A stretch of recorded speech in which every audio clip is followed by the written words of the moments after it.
Yo, $1.3 trillion. We finally hit the $1 trillion mark, people. And no, this is nothing to actually clap and be excited for. We hit $1 trillion in credit card debt. The Feds came out and stated that we are $1.3 trillion in consumer debt, basically. Majority credit card debt. So that goes to show that this inflation is killing people even faster than what we actually expected. 18 to 39-year-olds hold the most credit card debt. 18 to 39-year-olds hold the most credit card debt as of right now, which is mind-boggling. So that goes to show you that financial literacy has gone all the way out of the window when it comes to being in survival mode. When you're in survival mode, the only thing you think about is what? Surviving. Nothing else really makes logical sense.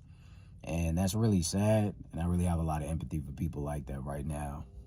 It stated that also, I know you've heard this before, that the average American doesn't even have $1,000 in their bank account to subsidize for anything. No emergency fund or anything. So that goes to show that they're using credit cards as a safety net for anything that they need as far as goods and services, anything that they need actually just for their day-to-day life. They're just using credit cards and just racking up debt.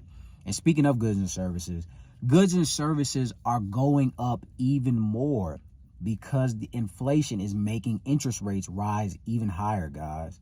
So with that being said, for ballpark numbers, let's just say you owe $5,000 on a credit card right now, and you're paying the minimum balance at a 22% interest rate.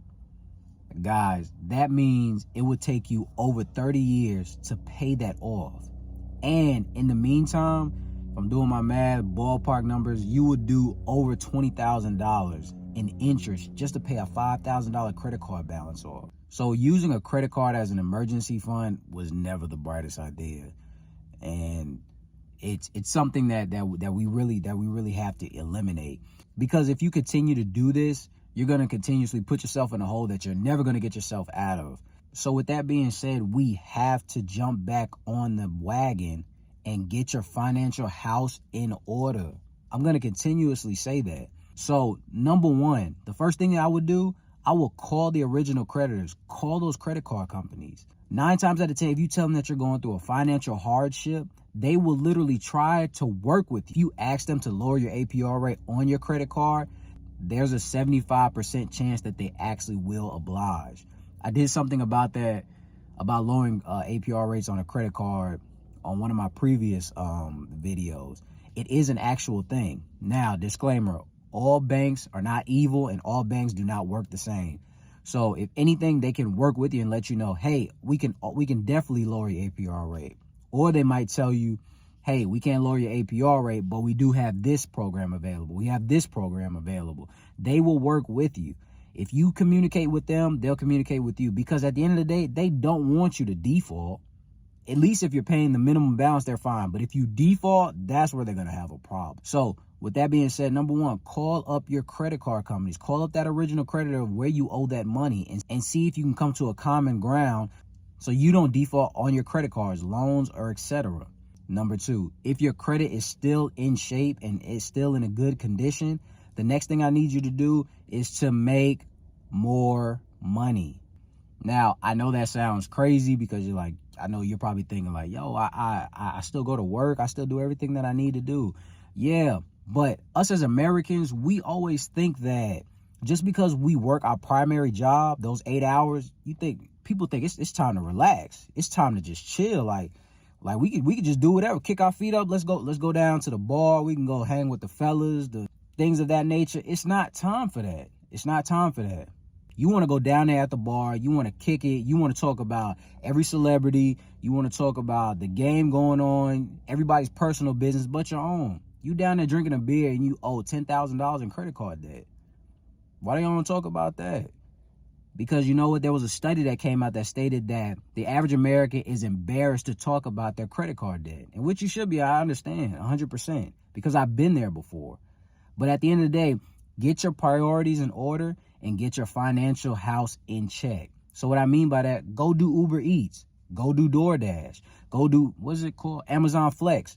anything to increase your income and use that income to pay off all those debts and vow to never get in debt again with credit cards, loans, anything.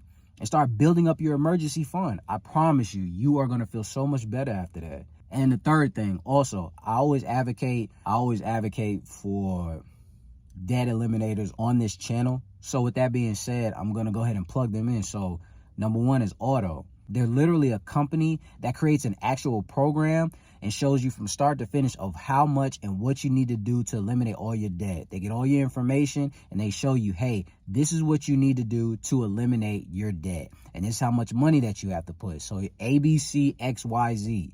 And they actually give you the whole sheet. And you can actually sign up with them for free. And then on top of that, you also have Debt Busters. I know I've talked about them before. I have a whole video on them.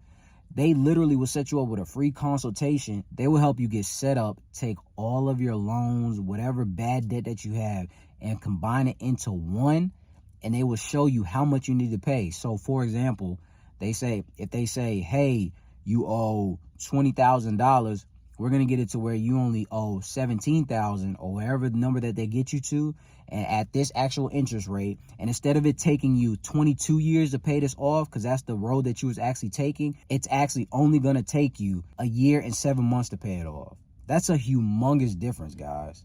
So actually use this information and actually eliminate your debt, because that's the main thing that you have to do. Because if not, you're going to continuously go down a path that you can never actually come back from. So if you need to get set up with these companies, Auto, Debt Busters, the links are going to be in my bio. So with that being said, get rid of your debt, get your financial house in order, and stop being one of these statistics that are actually using their credit cards as a safety net and really just hurting yourself for the near future. But I just wanted to give you that information, that update of what the feds and the government have going on. I'm telling you, it's not going to change. They said until 2026, they don't see any interest rates lowering. So it's going to continuously rise. So get your house in order before it's too late, all right?